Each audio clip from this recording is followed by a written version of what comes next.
Hi, my name is Taylor Grant with Colorado Custom Realty. I want to speak with you about doing a short sale in Fort Collins, Colorado.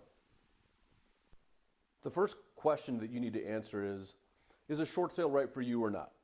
The quick definition of a short sale is any sale when you owe more money than your property is actually worth. A short sale is most appropriate for someone that needs to get rid of the property and that is also at the same time experiencing some sort of hardship. If you haven't noticed today amongst the real estate community, every agent now is a short sale agent or a short sale expert.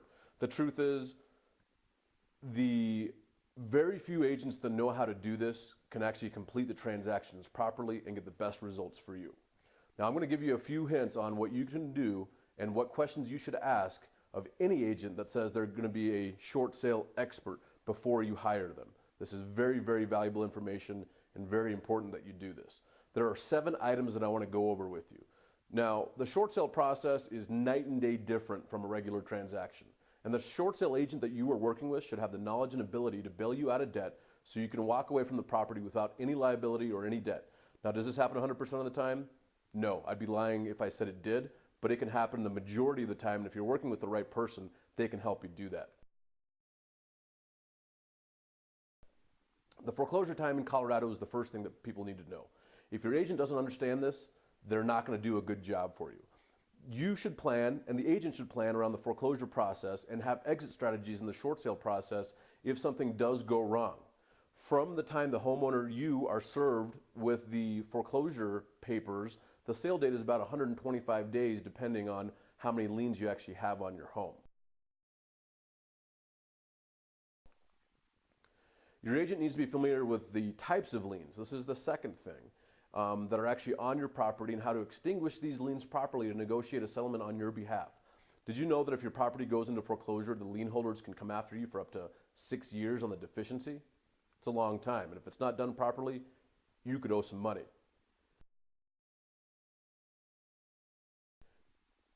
Number 3, the short sale packet. This one's pretty simple. Any agent in this market today should know what a short sale packet is. It's a very basic step. I'm not going to spend a lot of time on this one, but make sure they understand the packet and how to actually properly fill that out so it helps you in the long run.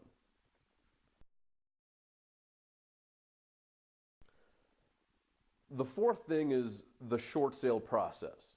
A good short sale agent will understand the difference between a 2 lien, a 3 lien, or a single lien short sale and how to negotiate properly with all the other parties to get the best result for you, the homeowner.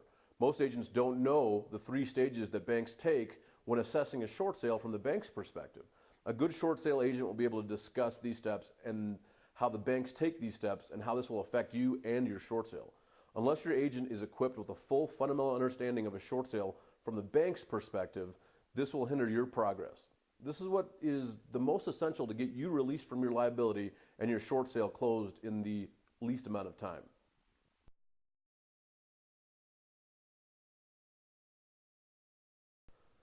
The most important topic you should interview your agent about is what happens when it comes to the deficiency amount. The deficiency amount is the amount of money that is never paid back to the bank. So what happens to this? Do they come after you? Are they going to come after you in 10 years down the road? This is a big, big, big thing that your agent must know. Now, when handled correctly and negotiated properly, you can expect a satisfaction of debt or a full settlement of your account. However, you will be receiving a 1099, and your agent should know and tell you the legislation on why you should have no tax liability, assuming that you qualify.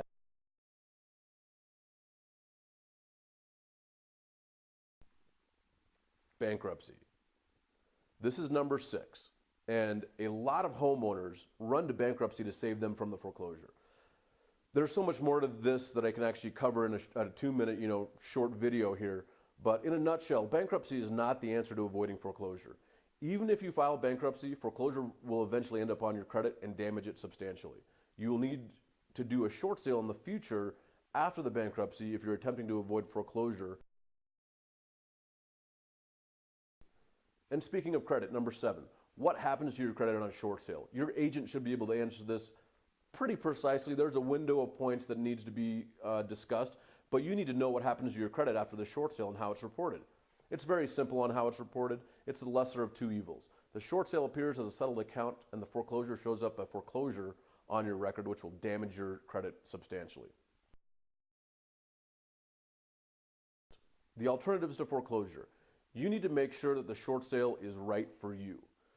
You know, honestly, there's technically 9 alternatives to foreclosure, and if your agent doesn't know about all 9 of these, please find somebody that does, or call me directly and I can help you out with that. These are the 7 main steps you need to know to protect yourself when finding the right agent. And again, be careful with all the experts out there. Most of them aren't experts. Most of those agents that say they're experts just got in the business a year ago. We've been doing this for 5 years. We're experts. We know how to take care of you and how to process short sales properly.